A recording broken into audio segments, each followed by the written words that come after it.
Hi എല്ലാവർക്കും ഐജിസ് live YouTube ചാനലിലേക്ക് ഒരിക്കൽ കൂടെ ഹൃദ്യമായ സ്വാഗതം. ഇന്ന് വളരെ പ്രധാനപ്പെട്ട ഒരു ടോപ്പിക്കുമായിട്ടാണ് ഞങ്ങൾ നിങ്ങളുടെ മുന്നിൽ എത്തിയിട്ടുള്ളത്. സാധാരണ മത്സര പരീക്ഷാ രംഗത്ത് ഉദ്യോഗാർത്ഥികൾക്കും വിദ്യാർത്ഥികൾക്കും ഏറെ പ്രയാസകരമാകുന്ന ഒരു ഭാഗമാണ് ഇംഗ്ലീഷ് എന്ന് പറയുന്നത്. ഈ ഇംഗ്ലീഷിനെ എങ്ങനെ പെട്ടെന്ന് സ്വായത്തമാക്കാം എന്നതിനെക്കുറിച്ച് കഴിഞ്ഞ കുറേ വർഷങ്ങളായി മത്സര പരീക്ഷാ പരിശീലന രംഗത്ത് മികച്ച ട്രെയിനിങ് നടത്തിക്കൊണ്ടിരിക്കുന്ന റസൽ പാലക്കാടാണ് നിങ്ങളോട് സംസാരിക്കുന്നത്. അതിനു മുമ്പ് നിങ്ങൾ ആദ്യമായിട്ടാണ് ഈ വീഡിയോ കാണുന്നതെങ്കിൽ താഴെ ചുവപ്പ് ലെറ്ററിൽ കാണുന്ന സബ്സ്ക്രൈബ് ബട്ടൺ എനേബിൾ ചെയ്യേണ്ടതാണ്. അതിനുശേഷം തൊട്ടടുത്തായി വരുന്ന ബെല്ലൈക്കണും ക്ലിക്ക് ചെയ്യുക. വീഡിയോയിലേക്ക് കിടക്കാം. അറിവിൻ്റെ ലോകത്തിലേക്ക് ഏവർക്കും സ്വാഗതം. ഇന്ന് നമ്മളിവിടെ ചർച്ച ചെയ്യാൻ പോകുന്നത് ഇംഗ്ലീഷുമായി ബന്ധപ്പെട്ട വിഷയമാണ്. സാധാരണ മത്സര പരീക്ഷകളിലെല്ലാം സ്ഥിരമായി ചോദിക്കുന്ന വിഭാഗങ്ങളുമായി ബന്ധപ്പെട്ട ചില കാര്യങ്ങളാണ് നമ്മൾ ഇന്ന് ഈ ഒരു ക്ലാസ്സിലൂടെ നമ്മൾ ചർച്ച ചെയ്യുന്നത്. ഇവിടെ സ്ഥിരമായി ചോദിക്കുന്ന ഒരു ഭാഗമാണ് പ്രിപ്പോസിഷൻ എന്ന് പറയുന്നത്. പ്രിപ്പോസിഷനുമായി ബന്ധപ്പെട്ട ഏതാനും ചില വിഷയങ്ങളാണ് നമ്മൾ ഈ ക്ലാസ്സിലൂടെ നമ്മൾ ഇന്ന് ചർച്ച ചെയ്യുന്നത്. നമുക്കറിയാം, യൂണിവേഴ്സിറ്റി അസിസ്റ്റൻ്റ് ആയിക്കോട്ടെ, അല്ലെങ്കിൽ സെക്രട്ടേറിയറ്റ് അസിസ്റ്റൻ്റ് ആയിക്കോട്ടെ, അതുപോലെ ഡിഗ്രി ലെവൽ ആയിക്കോട്ടെ, അതല്ല നമുക്ക് LD ക്ലർക്ക് ആയിക്കോട്ടെ, അല്ല +2 ലെവലുള്ള എക്സാമുകളായിക്കോട്ടെ, സ്ഥിരമായി ചോദിക്കുന്ന ഒന്നാണ് പ്രിപ്പോസിഷൻ എന്ന് പറയുന്നത്. നമുക്ക് കാണാൻ കഴിയും, കഴിഞ്ഞ 16 വർഷ ക്വസ്റ്റ്യൻ പേപ്പറിൻ്റെ അടിസ്ഥാനത്തിലുള്ള കാര്യങ്ങളാണ് നമ്മൾ ഇന്ന് വിശകലനം ചെയ്യുന്നത്. എന്താണ് പ്രിപ്പോസിഷൻ എന്ന് പറഞ്ഞാൽ നമുക്കറിയാം അല്ലേ? ഒരു പ്രിപ്പോസിഷൻ എന്ന് പറഞ്ഞാൽ ഒരു സെൻറ്റൻസിൻ്റെ ഗതി തീരുമാനിക്കുന്നതിനാണ് പ്രിപ്പോസിഷൻ എന്ന് പറയുക. ഒരു പ്രത്യേകമായ റൂട്ട് അല്ലെങ്കിൽ ഗതി എന്നാണ് ഒരു പ്രിപ്പോസിഷൻ എന്നതുകൊണ്ട് അർത്ഥമാക്കുന്നത് നമുക്കറിയാം. ഇനി പ്രിപ്പോസിഷൻ ഒരു സെൻറ്റൻസിൽ എങ്ങനെയാണ് ഉപയോഗിക്കുക? നമുക്കറിയാം, നൗണും പ്രൊനൗണും തമ്മിലുള്ള ബന്ധം സൂചിപ്പിക്കുവാൻ വേണ്ടിയിട്ടാണ് പ്രിപ്പോസിഷൻ ഉപയോഗിക്കുക. അതല്ലെങ്കിൽ എങ്ങനെയാണ് സബ്ജക്റ്റും വെർബും തമ്മിലുള്ള ഒബ്ജക്റ്റുമായുള്ള ബന്ധം സൂചിപ്പിക്കുവാൻ വേണ്ടി എന്ത് ഉപയോഗിക്കാറുണ്ട്? പ്രിപ്പോസിഷൻ ഉപയോഗിക്കാറുണ്ട്. ഈ രണ്ട് രീതിയിലാണ് പ്രിപ്പോസിഷൻ ഉപയോഗിക്കുക. ഇനി നമ്മൾ ഒരു സെൻറ്റൻസിലേക്ക് വരുമ്പോൾ നമുക്കറിയാം, അതിൻ്റെ അർത്ഥം വ്യത്യസ്തമായിക്കൊണ്ടാണ് നമുക്കത് മനസ്സിലാക്കാൻ. ഓരോ സെൻറ്റൻസിലും ഇത് ഉപയോഗിക്കുന്നതനുസരിച്ച് കൊണ്ട് അതിന് വ്യത്യസ്തമായ അർത്ഥങ്ങൾ ലഭിക്കുന്നതായിട്ട് നമുക്ക് കാണാൻ കഴിയും. ഇവിടെ മത്സര പരീക്ഷകൾക്ക് ചോദിക്കുന്ന ഏതാനും ചില പ്രിപ്പോസിഷനുകളാണ് ഇന്ന് നമ്മളിവിടെ പരിചയപ്പെടുത്തുന്നത്. ഏറ്റവും ആദ്യമായി നമ്മളിവിടെ പരിചയപ്പെടുത്തുന്നത് ഇന്നുമായി ബന്ധപ്പെട്ട പ്രിപ്പോസിഷനാണ്. ഇന്നെന്ന് പറഞ്ഞാൽ നമുക്കറിയാം, ഇൽ എന്നുള്ള അർത്ഥത്തിലാണ് അത് ഉപയോഗിക്കുക. ഇൽ, അതിൽ, ഇതിൽ എന്നൊക്കെ നമ്മൾ പറയാറുണ്ടല്ലോ, ആ അർത്ഥത്തിലാണ് എന്ത് ഉപയോഗിക്കുക? ഇന്ന് ഉപയോഗിക്കുക. അപ്പോൾ അതിൽ, ഇതിൽ, ഇൻ ദാറ്റ്, ഇൻ ദിസ് എന്നുള്ള അർത്ഥത്തിലൊക്കെ നമ്മൾ ഉപയോഗിക്കാം. അതേപോലെ തന്നെ എങ്ങനെയാണ് വർഷം, ഇയറുമായി ബന്ധപ്പെട്ട കാര്യങ്ങൾക്ക് മുന്നിലും ഇന്ന് ഉപയോഗിക്കാം. വർഷം എന്ന് പറയുമ്പോൾ എങ്ങനെയാണ് ഉപയോഗിക്കുക? ഇൻ 1947, ഇൻ 2017, ഇൻ 2018 എന്നുള്ള അർത്ഥത്തിലൊക്കെ എന്ത് ഉപയോഗിക്കാം? ഇന്ന് ഉപയോഗിക്കാം. വർഷങ്ങൾക്ക് മുന്നിൽ എന്ത് ഉപയോഗിച്ചു? ഇന്ന് ഉപയോഗിച്ചു. ഇനി സീസണുമായി ബന്ധപ്പെട്ട കാര്യങ്ങൾക്ക് മുന്നിൽ ഇന്ന് ഉപയോഗിക്കുന്നു. എങ്ങനെയാണ്? In winter season, in summer season, in ഓട്ടം, ഇൻ സ്പ്രിംഗ്, ഇൻ അതാ അർത്ഥത്തിലൊക്കെ അല്ലേ? In winter season, in rainy season എന്നുള്ള അർത്ഥത്തിലൊക്കെ നമ്മൾ എന്ത് ഉപയോഗിക്കാം? ഇന്ന് ഉപയോഗിക്കാം എന്ന് നമ്മൾ മനസ്സിലാക്കുക. അതേപോലെ തന്നെ പാർട്സ് ഓഫ് ദ ഡേ, ഒരു ദിവസത്തിൻ്റെ ഭാഗങ്ങളെക്കുറിച്ച് പറയുന്നുണ്ടോ, അതിൻ്റെ മുന്നിൽ ദായ് ഉണ്ടെങ്കിൽ മാത്രമേ നമുക്ക് ഇന്ന് ഉപയോഗിക്കാൻ കഴിയുകയുള്ളൂ. അപ്പോൾ ഒരു ദിവസത്തിൻ്റെ ഭാഗങ്ങളെക്കുറിച്ച് പറയുമ്പോൾ അതിൻ്റെ മുന്നിൽ ദായ് ഉണ്ടെങ്കിൽ എന്ത് ഉപയോഗിക്കണം? ഇന്ന് ഉപയോഗിക്കണം. ഉദാഹരണം പറഞ്ഞാൽ ദ മോർണിംഗ് എന്നാണെങ്കിൽ അതിൻ്റെ മുന്നിലായിട്ട് എന്ത് ഉപയോഗിക്കണം? ഇൻ ദ മോർണിംഗ് എന്നാണ് ഉപയോഗിക്കേണ്ടത്. ദ ഈവനിങ് എന്നാണെങ്കിലോ ഇൻ ദ ഈവനിങ് എന്ന് ഉപയോഗിക്കുക.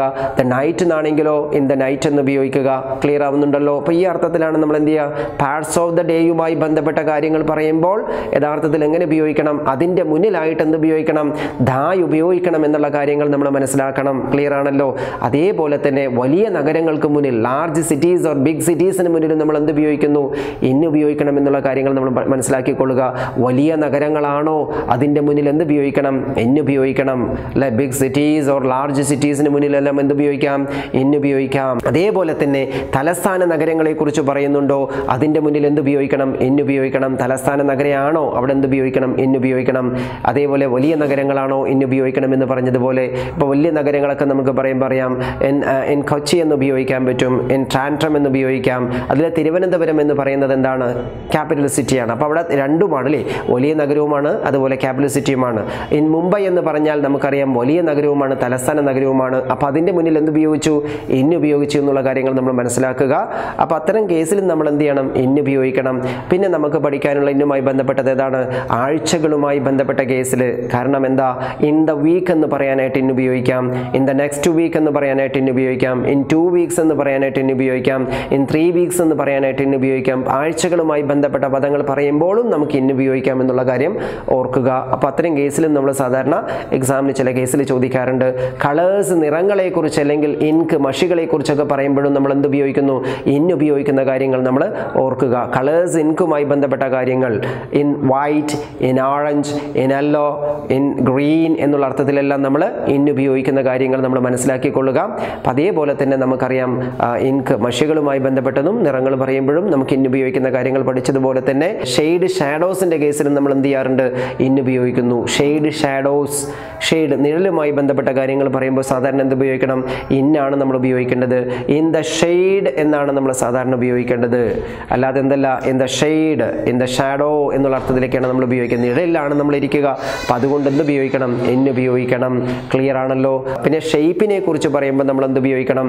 ഇൻ ഉപയോഗിക്കണം എന്നുകൂടി നമ്മൾ മനസ്സിലാക്കണം. ഷെയ്പ്പ്, ഒരു വ്യത്യസ്തമായ ഷെയ്പ്പുകളെ കുറിച്ച് പറയുമ്പോഴും നമ്മൾ ഇന്നിൻ്റെ യൂസസ് നമ്മൾ ഉപയോഗിക്കാറുണ്ട്. അപ്പോൾ ഇൻ ദ ഷെയ്പ്പ് എന്നുള്ള അർത്ഥത്തിൽ അല്ലേ, ഇൻ ഡിഫറെൻറ്റ് ഷേപ്പ് എന്നുള്ള അർത്ഥത്തിലൊക്കെ നമ്മൾ ഉപയോഗിക്കാം. ഇൻ ട്രയാങ്കിൾ, ഇൻ സർക്കിൾ എന്നുള്ള അർത്ഥത്തിൽ നമുക്ക് ഉപയോഗിക്കാം. സൈസിനെ കുറിച്ച് പറയുമ്പോഴും നമ്മൾ എന്ത് ഉപയോഗിക്കാൻ പറ്റും? ഇൻ ഉപയോഗിക്കാൻ പറ്റും. In big size, in small size, in 4 different size എന്നുള്ള അർത്ഥത്തിലൊക്കെ നമുക്ക് എന്ത് ചെയ്യാൻ പറ്റും? ഇൻ ഉപയോഗിക്കാം. അപ്പോൾ ഇത്തരം കേസിൽ നമ്മൾ ഇൻ ഉപയോഗിക്കാം. ഫീലിങ്സുമായി ബന്ധപ്പെട്ട കേസിൽ നമ്മൾ എന്ത് ചെയ്യാം? ഇൻ ഉപയോഗിക്കാം. In love, in sad, in happy എന്നുള്ള അർത്ഥത്തിലൊക്കെ നമുക്ക് അത് ഉപയോഗിക്കാം. ഇൻട്രസ്റ്റഡ് അല്ലേ, താല്പര്യങ്ങളുമായി ബന്ധപ്പെട്ട കേസിൽ നമുക്ക് എന്ത് ചെയ്യാൻ പറ്റും? ഇൻ ഉപയോഗിക്കാൻ പറ്റും. I am interested in football, I am interested in cricket എന്നുള്ള അർത്ഥത്തിലൊക്കെ നമ്മൾ എന്ത് ചെയ്യാൻ പറ്റും? നമ്മുടെ താല്പര്യങ്ങളുമായി ബന്ധപ്പെട്ട കേസിലും ഇൻ ഉപയോഗിക്കാനായിട്ട് കഴിയും. അതുപോലെ തന്നെ ഒപ്പീനിയനുമായി ബന്ധപ്പെട്ട കേസിലും നമുക്ക് എന്ത് ഉപയോഗിക്കാം? ഇൻ ഉപയോഗിക്കാനായിട്ട് പറ്റുന്നുണ്ട്. അതായത് ഇൻ മൈ ഒപ്പീനിയൻ, എൻ്റെ അഭിപ്രായത്തിൽ എന്നുള്ള അർത്ഥത്തിൽ നമ്മൾ എന്ത് ഉപയോഗിക്കാം? ഇൻ ഉപയോഗിക്കാം. സാധാരണ നമ്മൾ പഠിച്ചിട്ടുണ്ട് പാർട്സ് ഓഫ് ദ ബോഡിയുമായി ബന്ധപ്പെട്ട കാര്യങ്ങൾ പറഞ്ഞാൽ യഥാർത്ഥത്തിൽ എന്ത് ഉപയോഗിക്കണം? ഓൺ ആണ് ഉപയോഗിക്കുക. എന്നാൽ ഇവിടെ നമ്മൾ നോക്കുക, കണ്ണുമായി ബന്ധപ്പെട്ട കാര്യങ്ങൾ പറയുമ്പോൾ നമുക്ക് എന്ത് ഉപയോഗിക്കണം? ഇൻ മൈ ഐസ് എന്നാണ് ഉപയോഗിക്കുക. കാതുമായി ബന്ധപ്പെട്ട കാര്യങ്ങളാണെങ്കിൽ എന്ത് ഉപയോഗിക്കണം? ഇൻ മൈ ഇയേഴ്സ് എന്നാണ്. കാരണം എന്താ? ഇത് രണ്ടും അല്ലേ, ഇൻ മൈ ഐസ് എന്ന് പറയുമ്പോൾ കണ്ണിനകത്തേക്ക് പോയി എന്നുള്ള അർത്ഥത്തിലാണ് അത് ഉപയോഗിക്കുക. കാതിനകത്തേക്ക് എന്നുള്ള അർത്ഥത്തിൽ എന്ത് ഉപയോഗിച്ചു? അവിടെയും ഇൻ ഉപയോഗിച്ചു. ഈ രണ്ട് കാര്യങ്ങൾ മനസ്സിലായല്ലോ. അപ്പോൾ ഇത്തരം കേസിലും നമ്മൾ എന്ത് ചെയ്യാൻ പറ്റും? ഇൻ ഉപയോഗിക്കാം എന്നുള്ള കാര്യങ്ങൾ മനസ്സിലാക്കുക. അതേപോലെ തന്നെ PSC എക്സാമിന് ധാരാളം ചോദിച്ചൊരു പ്രപ്പോസിഷൻസ് ആണ് ഓണുമായി ബന്ധപ്പെട്ട പ്രപ്പോസിഷൻ എന്ന് പറയുന്നത്. ഓൺ എന്ന് വെച്ച് കഴിഞ്ഞാൽ നമുക്കറിയാം സർഫൈസ് അല്ലേ, ഉപരിതലം അല്ലെങ്കിൽ മുകളിൽ, മീതെ എന്നുള്ള അർത്ഥത്തിലാണ് നമ്മൾ സാധാരണ ഓൺ ഉപയോഗിക്കാം എന്നുള്ള കാര്യങ്ങൾ നമുക്കറിയാം.